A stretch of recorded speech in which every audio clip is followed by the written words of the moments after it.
어느 작은 시골 마을에 한 폐가가 있었다.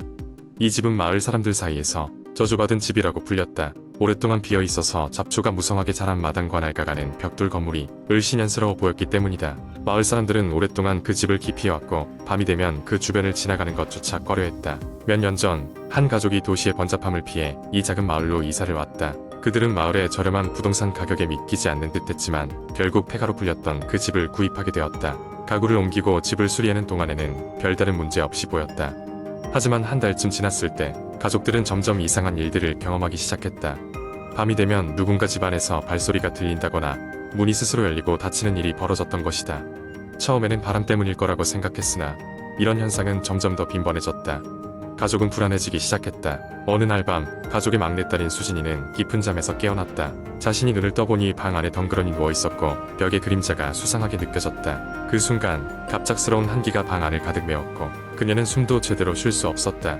무언가 강렬한 시선이 그녀를 응시하고 있는 것만 같았다. 수진이는 두려움에 떨며 부모님의 방으로 달려갔다. 그녀는 그날 밤 느꼈던 모든 것을 부모님께 털어놓았다. 부모님도 최근 이러한 일들을 겪고 있었지만 아이에게 두려움을 줄까봐 침묵했던 것이었다. 결국 가족은 이 문제를 더 이상 피할 수 없다는 것을 깨닫고 마을의 한 노인을 찾아가 조언을 구하기로 했다. 노인은 가족의 이야기를 차분히 듣고는 오래전 이 집에서 있었던 끔찍한 사건에 대해 이야기해 주었다. 과거 이 집에 살던 한 가족이 갑작스러운 화재로 인해 목숨을 잃었고 그들의 영혼이 아직도 이 집에 머물고 있다는 소문이었다. 이 이야기를 들은 가족은 등골이 오싹해졌지만 더 이상 물러날 수 없었다. 노인의 조언대로 그들은 집 안 곳곳에 고사를 지내고 망자를 위로하는 기도를 올렸다. 그 이후로 이상한 현상은 점점 사라졌고 가족은 다시 평화로운 일상을 되찾을 수 있었다. 폐가에 대한 불길한 소문도 조금씩 희석되어 갔다. 하지만 마을 사람들은 여전히 낮이 되어서야 그 집 주변을 지날 수 있었다. 그 이유는 몇몇 주민들이 집 근처를 지날 때마다 창문 너머로 누군가가 바라보고 있는 것 같은 섬뜩한 느낌이 들었기 때문이었다. 마치 그곳에는 여전히 무언가가 남아있는 것처럼. 이후 이 집은 마을의 전설, 이데아와 많은 사람들에게 회자되었고 용기를 내기 위해 그곳을 방문하는 사람들도 생겨났다. 하지만 용기를 내어 이곳을 방문한 사람들은 예외 없이 소름 끼치는 느낌을 받고는 떠나야만 했다. 시간이 흐를수록 집은 점점 더 많은 이야기를 수집해 나갔다. 그리고 어느 밤 집을 방문한 한 젊은이에게서 또 다른 일이 벌어졌다고 한다. 그 젊은이는 집안에서 한 장의 오래된 사진을 발견했는데 그 사진 속에서는 분명히 자신이 알지 못하는 가족의 모습이 담겨 있었다. 그날 밤 그는 다시는 그 집을 찾지 않았다.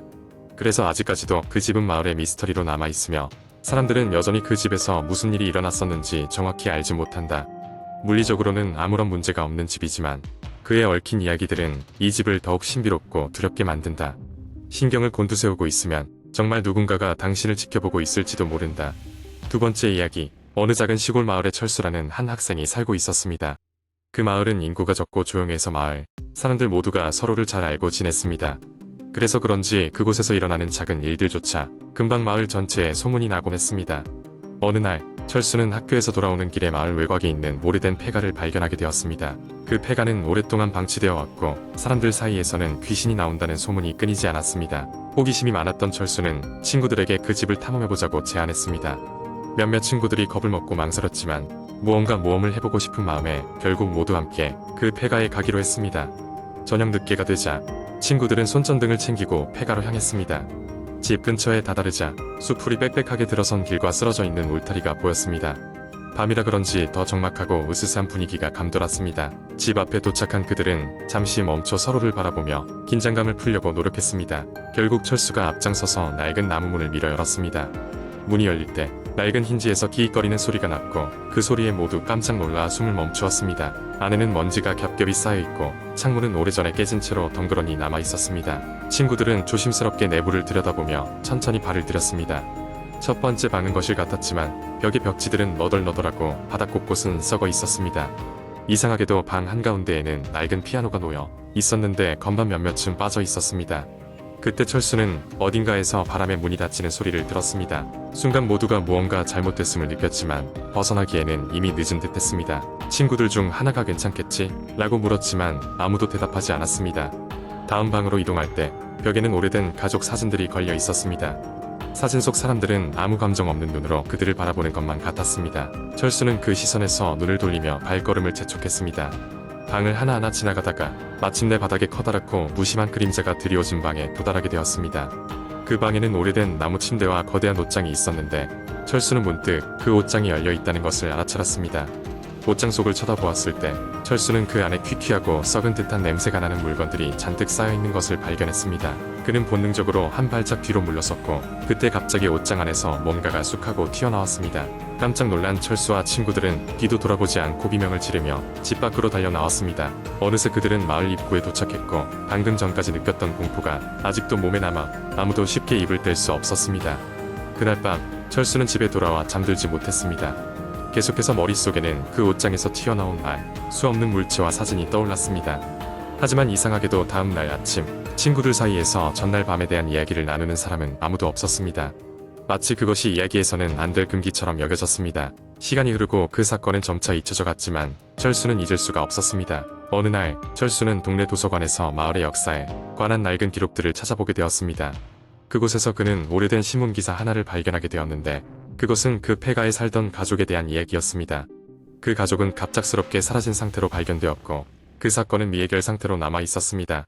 이후로 철수는 그 폐가가 단순히 귀신이 나오는 집이라는 말을 넘어서 그곳에 감춰진 비밀이 훨씬 더 깊고 어두운 무엇이라는 것을 깨닫게 되었습니다. 그리고 그가 폐가에서 본 사진 속 사람들은 아마도 그 사라진 가족 구성원들이라는 사실에 오싹해졌습니다. 철수는 이제 누구에게도 그날 밤 이야기를 할 수 없었습니다. 그 집은 여전히 그 자리에 남아있었고 마을 사람들은 그 존재조차 잊어가고 있었지만 철수의 기억 속에 그날 밤의 공포는 영원히 남아있었습니다. 그 후로도 철수는 그 집 쪽으로 다가갈 엄두조차 내지 못했지만 매년 그날 밤만 되면 창밖에서 낡은 피아노 소리가 희미하게 들려오는 것만 같았습니다. 마치 누군가 그 집에서 철수를 기다리고 있는 것처럼 말입니다. 세 번째 이야기, 한국 인터넷 커뮤니티에서는 다양한 공포썰들이 회자되고 있습니다.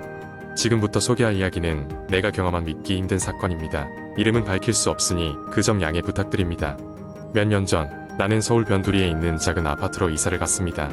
대학 시절부터 홀로 생활하는 것이 익숙해진 나는 새로 이사한 이곳에서도 큰 걱정 없이 지낼 수 있을 것이라 생각했습니다.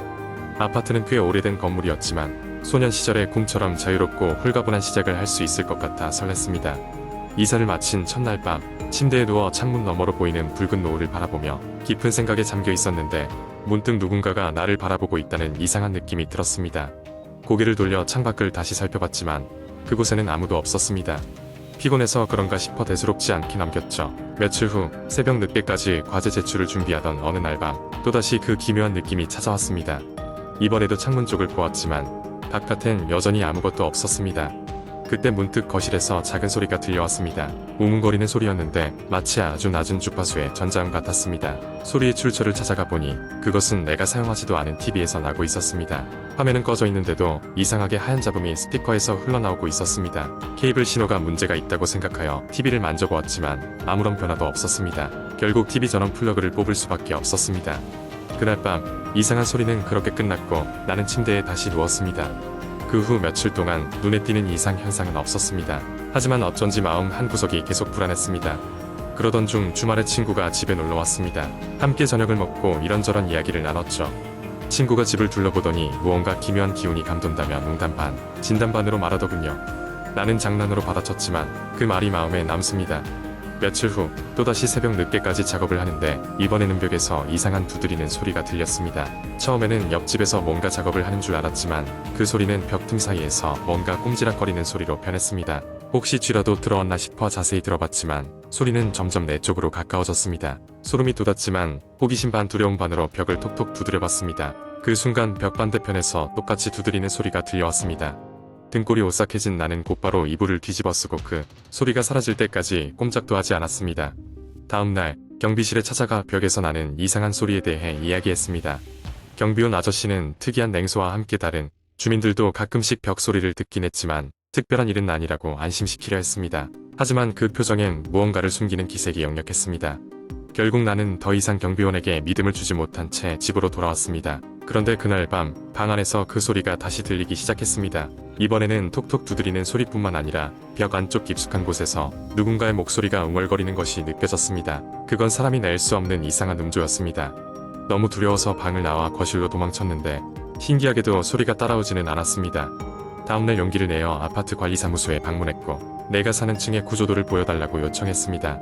직원은 약간의 망설임 끝에 내 요구를 들어주었고 놀랍게도 내가 살고 있는 방 뒤쪽으로는 사실 예전부터 사용되지 않는 방음 시설이 있는 공간이라는 걸 알게 되었습니다. 아파트는 원래 지어질 때 방송국의 일부였고 그 공간은 오래전에 문을 닫았습니다. 나는 소름이 끼쳐 물러났지만 이상하게도 그 이후부터는 벽에서 어떤 소리도 들리지 않게 되었습니다. 마치 누군가가 나를 시험이라도 하듯 나의 공포가 진정되자 마음의 평화가 찾아온 것처럼 말이죠. 하지만 그 일이 있고부터 나의 마음엔 늘 불안감이 맴돌고 있습니다. 인지할 수 없는 공포가 나의 일상 속에 스며들어 있는 것 같습니다. 마치 여전히 어두운 어딘가에서 나를 지켜보는 존재가 남아있는 것처럼. 혹시 여러분도 이런 경험을 한 적이 있으신가요?